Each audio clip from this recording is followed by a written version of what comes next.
We are those guys. Hey, you see these guys? They're doing well. Hey, how about those guys? I'm Alex Hardy. He's Nick Ferguson, former 10-year NFL safety.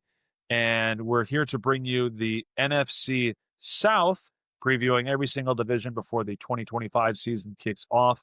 I want to get right underway here, Nick. And look, the Tampa Bay Buccaneers, believe it or not, they have been the picture-perfect image of consistency. How many Right. teams move on from the greatest of all time, continue to stack division titles, and look like they haven't skipped a beat? Well, it hasn't been my New England Patriots, but the Tampa Bay Buccaneers have done it. So, what do you think about so much turnover with this squad, and yet they keep continuing to do it, Nick? Well, that goes back to Todd Bowles' coaching staff and their development of their players. But most importantly, you go back to the guy who was kicked to the curb in Cleveland, spent a week with the Rams, and everyone's thinking, okay, well, this guy You is missed a the bust. Panthers, I'm kicked off sorry, by the that's right. Panthers. Yeah, I mean, I want to kind of forget the Panthers in a way, but Not yeah, today, not when we're previewing them. so we're talking about Baker Mayfield, and as long as Baker is playing with that confidence that we've always seen him play with and that type of attitude, and that's the one thing that I love about watching Baker play. Baker doesn't give two craps about anyone and what they think of him. And some people may say, well, that's arrogant. You don't want that in your quarterback. Nope, I want that in my quarterback because there's going to come a point in the game or the season where I'm going to need him to step up and show that moxie and have that 2-minute drive, right? I go back to Baker when he was with the Rams and he had just got there and they had a Yep. Thursday night game. He came in 2-minute offense and they let it fly. And you can say that he made a lot of one read throws. Yes, he did, but he created a lot of energy and enthusiasm. And that's what Baker supplies with the Tampa Bay Buccaneers. And if they can kind of keep the defense on par with what the offense is capable of doing, this is a team that should win the division again because last year they finished the division, if I'm not mistaken, 10-7, right? Yep. And being 10-7, obviously you want to get more wins, but you're in a division where you're pretty much the top dog in that division in the South. What other team is better right now, and no games are played, better than Tampa Bay, even though they have some young receivers? No, we're projecting a lot with every other team in the South, but we kind of know what we have in the Buccaneers. And look, we know that we have Baker coming off a career high 71.5% completion percentage, a career high 4,500 passing yards, a career high 8 yards per attempt, a career high 41 touchdowns, a career high 378 yards rushing. I don't want to just copy and paste those stats for next year. That's not how it works, Nick. But for a team that had everything go right for them last year, already coming into 2025, we talked about the consistency despite the turnover, right? Right. Brady to Baker, the offensive line turnover. We're seeing it on the defense as well. But at offensive coordinator and play caller, Todd Bowles has been there 4 years. This is his fourth offensive play caller. We're now on a Josh Grizzard after Liam Cohen left this past offseason, kind of contentiously, right? To go to Jacksonville. It was Dave Canales the year before Duval. that. It was Byron Leftwich when he first got there off of the Brady Super Bowl. So Oh, it is just fascinating to see how the gears keep turning. And you talked about the development of the players under Todd Bowles, but you have to give credit for the play calling as well because you expect a dip every time you move on from a different guy. And look, Baker had a career season, and we're watching Dave Canales kind of. We'll get to the Panthers shortly here. I know you don't want to, but I was kind of encouraged by what I saw. But everything was perfect for them last year. Already, Tristan Wirfs and Chris Godwin avoid the pup list, but they're gonna miss time. Um, I'm sort of curious. Reports had come out that they passed their physicals, which I find hard to believe, yeah. considering Godwin turned down it was something like $15 or $20 million from New England, and doesn't look like he's going to play the first month of the year. We'll see, but I think this is one of the bigger challenges that the Buccaneers have had year over year. Missing Wirfs, missing Chris Godwin, Jalen McMillan set to miss significant time too. But look, they had turnover on that offensive line. They lost Carlton Davis. on that defense. He leaves for New England. And, the vets like Levante David are getting a year older. So I'm i- interested to see how, yet again, they can defy the expectation that, well, maybe there's some drop off because they're not, they don't have the same people that got them 10-7 in a division victory last year.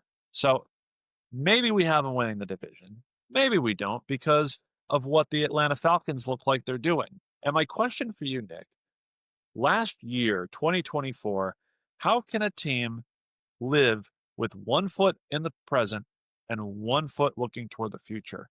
1 year later, how do you think the Falcons have recovered or navigated signing Kirk Cousins to a lucrative $100 million contract and using Michael Penix with the top 10 pick in the draft? Well, it looks like the Falcons and their front office made a humongous mistake. Now you can say, well, you if you had to go to your backup quarterback, it's not Desmond Ritter. It's a guy who's played a lot of games in the league. So you have a safety net in that regard, but we still have to remember we're still talking about Kirk Cousins, a guy who's put up a lot of gaudy numbers, but hasn't been able to win some of the bigger games. And the reason being because the majority of the teams he's been on, they've been trailing. So Yep. now they have to throw the ball. But this is a difficult situation because now you thought that Kirk Cousins was going to be the guy, right? You gave him this large deal, and you kind of bought into him, you tied to him, but you did it right after you drafted, or you did it right before drafting a guy like Michael Penix. Now, No. now the keys to the car have been handed to Penix. Now, Penix still is one of those guys. He's got a strong arm, but lacks mobility, right? That's going to be a major issue for this offense. Whether it's Kirk Cousins at some point because Penix is not looking the way that they projecting him to look, which I think he will because now he's had this first offseason being the proverbial guy. But it goes back to can you throw it? With Drake London, their tight end, and Bijan, you can throw it, you can run it with the best of them. But it comes back to this for me being a defensive guy. Can you stop someone? And I'm not sure that the Falcons, once again, can stop other teams at a higher rate than they're going to be expected to score points. But Nick, I just want to talk about the offense. Defensively, they leveraged again 1 foot in the past, sorry, 1 foot in the present, 1 foot in the future. Right? They leveraged their future. They got a pair of pass rushers. They took Jalen Walker and they got James Pierce Jr. In the first round of the draft. They gave up their first round pick in 2026 to move up to 26th overall to get a guy they felt shouldn't have been there at that point in the draft, right? So a pair of rookie edge rushers should help. It should help that secondary led by your guy Jesse Bates. And, and I just the defense has as many question marks, I think, than the offense does. I just one hand needs to shake the other. It's kind of a similar conversation, that we had when we were talking about the Arizona Cardinals when we did our NFC West preview, which, by the way, if you want to listen to that, you go to our YouTube, our podcast stream. It's the episode just before this one. I don't have any confidence or assurance that the Falcons defense will get them off the field, but frankly, you got a big arm in Michael Penix. You've got weapons. You mentioned Bijan and Drake London. Like, look, a couple shootouts didn't hurt anybody, did they, Nick? No, they didn't hurt anyone, but being able to win the games late. We watched Michael Penix go against Jaden Daniels, and the Falcons had an opportunity to really win that game and upset Jaden Daniels at home. But they couldn't make the plays that they needed when they needed to make them. Obviously, there was some coaching issues as far as Yeah. timeouts were concerned, but still at the same time, I mean, you talked about the Falcons defense and that being a question mark. They so much of a question mark, even though they have some young pass rushers. If this was a Batman movie, the Falcons defense would be the Riddler because we don't know who they are. We don't know what they're gonna do, right? So it's kind of like riddle me this: are we gonna stop anyone today? So when your defense can't really slow people down, that's gonna force Michael Penix to press. And we know what happens when young quarterbacks press, force turnovers. And you can't give a short field to the opposing offense, and you can't have takeaways that lead to points. Can't do it. No, I mean, look, they averaged over 30 points a game in those three starts Penix had to end last year, but the record was 1-2. So your point is well taken, Nick Ferguson. Meanwhile, the Carolina Panthers, I knew you didn't want to do this, but here we are. We started talking Dave Canales and his time as the Tampa Bay Buccaneers coordinator 2 years ago. But honestly, Nick, in his first season, it looked like things were starting off just as poorly as they did the year prior. But with Frank Reich, but now Doug Peterson, Frank Reich. I always get them mixed up. Was it one? Was it both of them? I think it was Reich. It was Frank Reich. It was Frank Reich. I was right the Yeah. first time. Uh, However, you go to the second half of the season, and the play had picked up. Bryce Young, by the way, between the first 8 games and the second 8 games of the season, it improved completion percentage, added 1.5 yards per attempt, and he had a 13 touchdown, 4 interception ratio with a passer rating that, again, first half of the season was hovering around 60 to 90 for the second half of the year. Look, I'm encouraged by it. They added weapons and beefed up the offensive line around him. I mean, how soon before we reopen this draft debate of Bryce Young versus CJ Stroud, given how the Texans performed last year? Well, it's a little different because in Bryce Young's defense, well, he doesn't have the same weapons as CJ Stroud, right? He's not the same size as CJ Stroud. So that plays a major role because we can't talk about the success of either quarterback without encompassing the overall roster within itself, because Of course. that's a huge part of it. And it's almost like Bryce Young, even though he's a first round draft choice for the Carolina Panthers, every game I watch, it's like he's playing with one hand tied behind his back, right? He can't really get a lot of support from Chuba Hubbard in the run game, not consistently. And Hmm. then it goes back to weapons.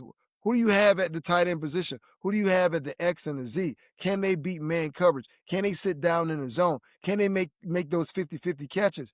And Adam Thielen is one of those veteran guys, but once again, he's a veteran guy. His best years, no insult to him, but his best years are behind him. Can he get free? And there was a guy that I thought would be an excellent compliment to Adam Thielen, and that was Hunter Renfrow. But Yep. they cut him, Yep. right? They cut third and Renfrow. To me, you need a safety net. You need an outlet. As a Patriots fan, you understand this. Think about Julian Edelman, right? Danny Amendola. Those were safety nets for your guy, Tom Brady. Bryce Young doesn't have that. If you want to tell me that there's a guy, please tell me. Well, they're putting a lot of it on Teteroa McMillan, the 8th overall selection. Look, he was essentially picked here to lift the rest of the offense. I mean, for 2 years, Adam Thielen seemed to be the only guy who could get open. Xavier Legette had those moments, but this was a Panthers team that if he holds onto the football, they upset the Philadelphia Eagles and potentially shake up, how the NFC playoff standings were. But McMillan, I think, is someone they're going to ask a lot of. You know, back to the Arizona Cardinals comparison we gave, I'm sort of worried they may just park him out there like Marvin Harrison and ask him to win. I Yeah. expect more from Dave Canales to kind of scheme open looks. And even though he's parked on the outside as an X, maybe give him some opportunities as a power slot. But I'm thinking having one receiver, maybe two receivers that can create some separation would sort of untie that hand that you said Bryce Young has tied behind his back. Look, an 8th overall pick wide receiver can only do so much for an offense. The additions that they made in the interior of the offensive line this past offseason, paired with, the spending spree that they did a year ago with Robert Hunt at the guard position, I'm thinking that it's a more sustainable infrastructure for Bryce Young than what he was used to, certainly in his rookie season and even the first half of last year before they built up, the continuity and the familiarity with that offense. It's just, look, sometimes a complicated offense that can be carried out by the likes of Tom Brady and Baker Mayfield takes a year or two to adjust. I mean, we talked about Ben Johnson, the NFC North. Look, a team that has a quality and capable play caller. They're entering year 2, Bryce Young entering year 3. I can see some optimism with this offense, but only because, we're not talking about winning games. We're kind of talking fantasy football here because I have absolutely no confidence in that defense whatsoever. You Well, know, let me give you an idea of what it's like playing quarterback for the Carolina Panthers for a guy like Bryce Young. So, like I told you, imagine this. He's playing with one hand tied behind his back while standing in a potato sack and oh, it trying gets to get worse. It and gets trying worse now. yes, and trying to use his offhand to work a Rubik's Cube. There it is.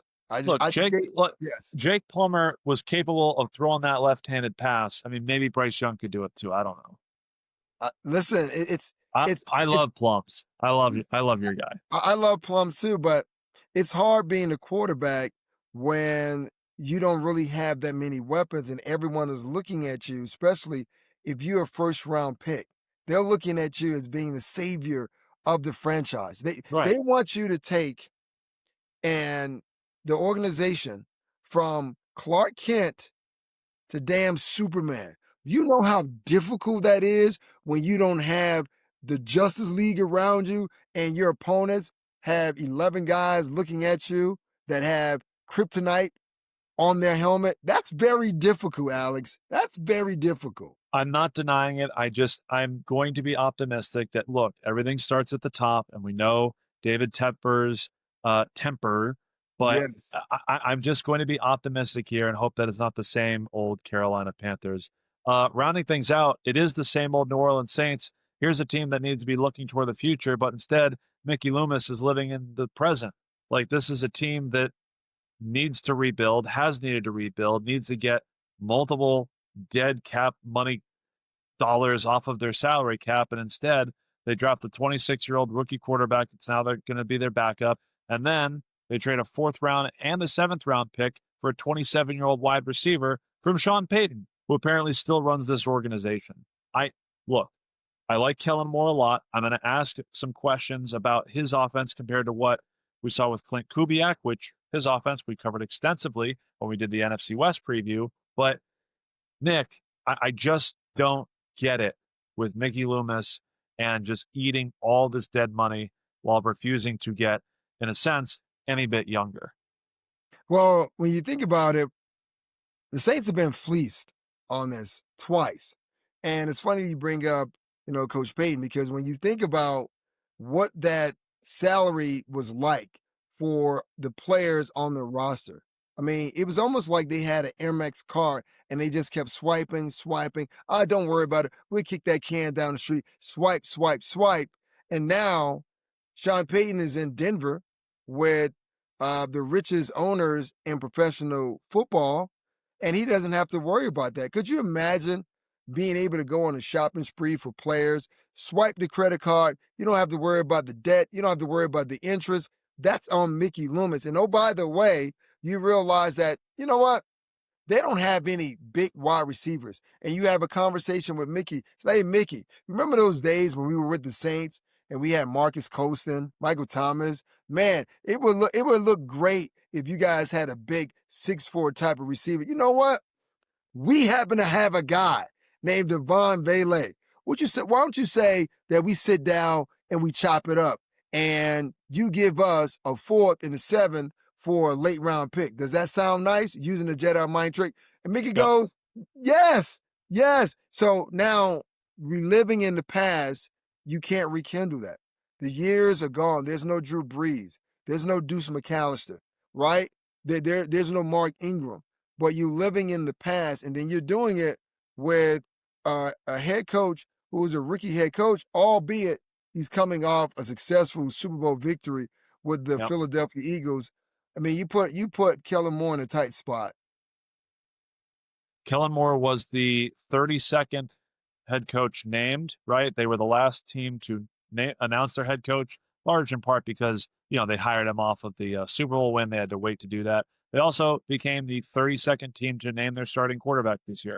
I'm not going to say it's totally related. I'm not going to say they're unprepared, but I guess my question with Kellen Moore taking over for Clint Kubiak, he has announced that this team is going to play with pace. That's something that we saw the Eagles do. We saw the Chargers do when he was there, and certainly the Dallas Cowboys. What does more plays on a bad offense mean, Nick Ferguson?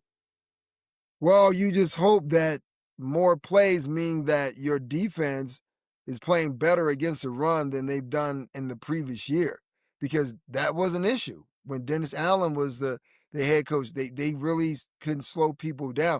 Listen, I watched the Broncos, a team that was struggling running the ball on Thursday night between Javonte Williams, who had I believe 88 yards, and Yeah. then you had another 60, 70 yards from Bo Nix. So if you're telling me that you're getting Kellen Moore and Spencer Rattler, who's now the starting quarterback, more opportunities, that means that the defense is playing better. You've gotten on track with Alvin Kamara in the run and the passing game with the screen game that is. And then Chris Olave, he's healthy. Brandon Yep. Cooks, right? He's Yeah, taking the Rashid top. Shaheed, healthy, Yes, hopefully, as well. exactly. So now you're telling me all of those things are working well for the New Orleans Saints. I find that really hard to believe because it goes back to how much faith do you have in Spencer Rattler? That's what it comes down to. Well, yeah, apparently enough to keep him there. You mentioned Desmond Ritter. It kind of smells of that type of situation that the Falcons went through. Like, we're confident we spent a second round pick. You know, I I'm worried. But like I said, the future is bright, Nick. They're only set to spend, as of right now, the 2026 salary cap. They're only $25 million over the cap going into next year. So it's all peaches and cream. It's rosy for New Orleans.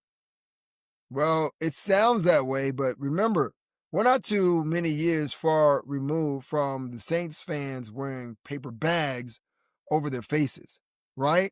Now, the ghost of Sean Payton's past and Drew Brees' past, they're not walking through that Mercedes-Benz stadium. They're not.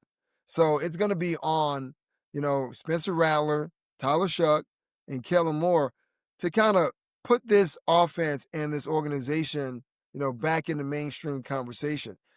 For me, I don't know if they're gonna be able to do it this year, but for me now we're looking forward to 2026 and 2027 for this team. So if you were to ask me, well, how things are gonna work out, where the Saints are gonna finish, for right now, I'm gonna put them as a 14 in the NFC South. Yep, I agree with you there. Let's go bottom up, Nick. Who's third in the NFC South for you? You know what? I think it might be the Carolina Panthers. Yeah, I think it Okay. might be the Carolina Panthers. Let's get spicy. I'll put the Falcons there. I'll put the Panthers Oh. second, just because they go 2-0 against Atlanta. And do you have the Falcons overtaking the Tampa Bay, or are the Buccaneers going to run it back and win another NFC South No, title? no, no. Atlanta's gonna make it interesting, because they have Bijan and they have Drake London. But I think it's for, second year in a row is gonna be Baker, Todd Bowles, and Mike Evans walking away with that title. I think more than anybody else, Drake London is the guy I hope to have in every league for fantasy. I know I won't. So I think my realistic answer is if I can get him in every single league and it's possible that I can do it, Emeka Ibuka. That's what I'm thinking. All right, for Tampa Bay. I like those Bucks. I like the opportunity with a couple of injured wide receivers and the pedigree. Those Ohio State guys, Nick. You know how it is. He's Nick Ferguson. I'm Alex Hardy. That wraps up the NFC. We have the South that we just completed. You can listen to the other episodes where we cover the other NFC teams. And hey, coming up, we're going to do the AFC. Probably start in your AFC West, Nick. I mean, we'll hash that out later.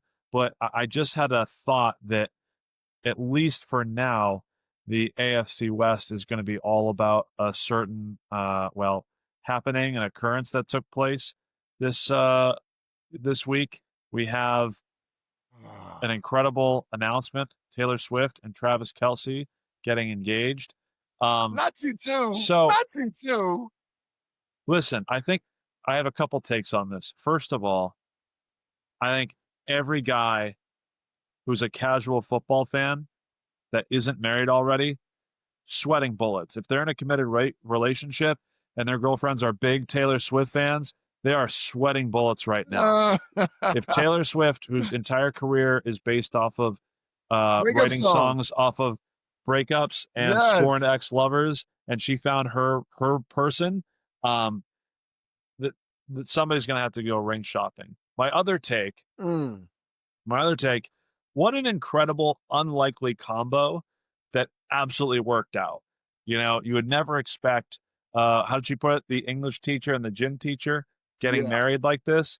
So, Nick, off the top of your head here, I'm curious before we wrap up and get on out of here, uh, your two or three unlikely combos, unlikely duos that just absolutely get it right. Well, first of all, being a comic book fan, I'm gonna say Batman and Superman, right? Okay. Uh, Okay. we know how much, Batman opposed, the godlike, image of Superman, and the other one is bananas and peanut butter. How about that? Honestly, I was gonna say peanut butter and jelly, but, um, man, I have so many thoughts. I'm not as big of a DC or a comic book guy as you are, Yeah. but it disappoints me to no end that Ben Affleck, as Batman, said his greatest power was being incredibly rich. He's the greatest detective. You know, as many superpowers as Superman has, Batman's Bruce Wayne's ability to deduct and use reasoning as a detective, that is truly his superpower. And I won't use peanut butter and jelly, but I think an unlikely combo would just be like salty and sweet in general. Like the idea that putting salt on a chocolate chip cookie or Mm. being able to mix certain things that you get the savory and the sweetness to it, just absolutely hits. Um, I've got two more for you.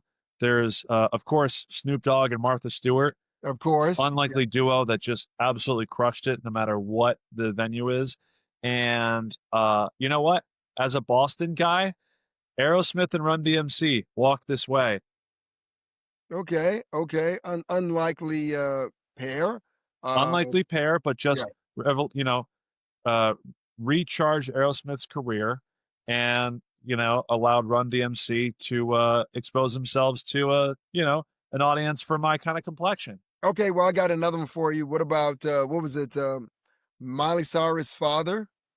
Um, I Billy don't care. Ray and Lil Nas X. There you go. There you go. Well, You know let's everything. not check in on Lil Nas right now. There's some No, things going on in his no, life. no, no. Someone needs to check in on him. No, no. Someone holler at him. Hey, Hey, get him off those hey, California streets. you check in on him, and you guys check in on those guys. Right, like, rate, subscribe. Please check us out, YouTube, wherever you get your podcasts. We're going to continue to preview the season before 2025 kicks off, and then throughout the season, we're going to continue to update each week all the action, injuries, trades, fantasy football, whatever you guys ask for, we're here for it. Nick, you also have the ability to break down film. We'll take a very close, in-depth look at certain plays that jump out to you on a week-to-week basis. We got some other fun things in store. So that's right. Later, we're getting to the AFC. You can go back to the other NFC previews that we have. So I'm just pumped, thrilled to be back with you. Let's get Taylor out of here and let's make it about us for just another moment here. Um, so Nick, before we get on out of here, what do you have for the people? Make sure you wash your fruit before you eat it. Well, I mean that's a no-brainer. I do baking soda with it as well. Okay. Not everyone washes their fruit. Just think about it. Leave it in a bowl for like 10, 15 minutes. Not for too long because then it gets soggy. Put a little bit of baking soda in there and then you rinse it off. That's how you do it. Well, there it is.